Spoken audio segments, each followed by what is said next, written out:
This time on building terminology, the common rafter. The common rafter is an inclined roof framing member which spans the full distance from the eaves to the ridgeboard.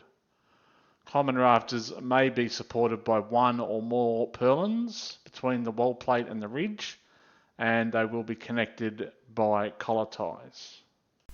So again, going back to our roof and getting rid of everything else, the common rafters are basically all the same length.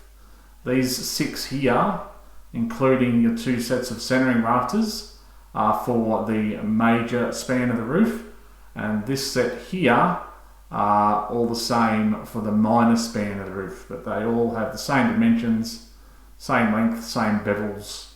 That's why they are common or standard rafters. If you like this video, please hit the like button and subscribe to my YouTube channel. And you can also follow me on Facebook.